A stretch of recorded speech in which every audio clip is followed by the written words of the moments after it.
Hi everyone, I'm Wong Kivan from SMJK Nanhua, and I'm very glad to have a chance to share with all of you my favorite book, called Minecraft the Island, written by Max Brooks. This book consists of 271 pages, but it honestly didn't feel that long at all. When I first bought it, I read the whole book in one sitting, then proceeded to read it again 2 more times in the same week, because I just loved it so much. Before I talk about the book, I would first like to introduce what Minecraft is. Some of you have probably heard about it since it is one of the best-selling video games in the world. Minecraft is a sandbox game, meaning you can do pretty much anything the game allows you to. You can mine, you can craft, you can build, you can even go as far as create entire computer programs using just what the game has to offer. The main storyline of the book takes place in survival mode, which, as the name suggests, requires you to survive in a world where anything and everything can kill you.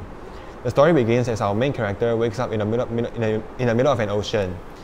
He swam to the nearest island and noticed that everything, including himself, was made of cubes and cuboids, as all things in Minecraft are. He freaked out and thought it was just a nightmare, but no matter how hard he tried, he just couldn't seem to snap out of it. Eventually, he accepted that he is now trapped in a strange world with strange rules, and he will have to learn them in order to survive. In the next few weeks, he was able to make tools, weapons, armor, and even build a big house on a mountainside. With one success after the other, he started getting more and more confident with his endeavors. But with that, carelessness came. One day, he discovered a monster spawner and went straight to destroying it. But when he got close, he was ambushed by some monsters who were quite weak on their own, but there were swarms of them hidden everywhere. He was quickly overrun and was barely able to get out alive. But instead of taking time to make a plan, he simply grabbed some food and went back down there. Yeah. Without realizing that his armor and weapons were on the verge of breaking.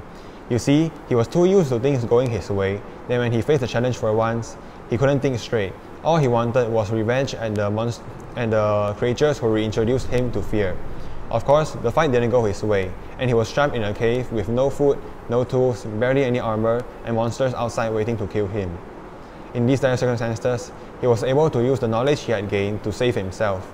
He got food from fishing, made new tools and armor, and for the first time ever, made machinery. Using these newfound powers, he was able to carefully dismantle the spawners one by one and got to the surface successfully. He finally learned the most important lesson of all. Growth comes from leaving your comfort zone. That is actually a really important lesson for me too, as when I was in primary school, I've always got good grades without needing to spend much effort studying. Until one time, in a maths exam, I made way too many careless mistakes and got a B for the first time. Maths was one of my strongest suits at the time, so it was a big blow to my pride.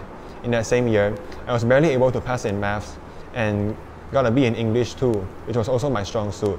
It reminded me to never stop putting effort in my studies, especially when I'm doing well, as that's when reality will screw me over if I'm not careful.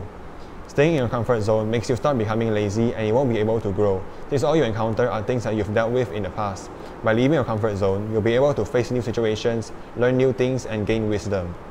It's normal to face challenges along the way, but being able to overcome them is the most important part. Just like how the main character never let bad experiences stop his progression. He was almost blown up, almost suffocated, and almost burned to death, but he never gave up. That is the best quality he had, and I am trying my best to achieve this level of determination. I reread this book once every year to remind myself of all the valuable lessons it contains. It has many great quotes, such as, "Too much confidence is often more dangerous than having none at all. When looking for solutions, beating yourself up isn't one of them, and revenge hurts only you." The book also touches on some real-world issues that we as students will have to face.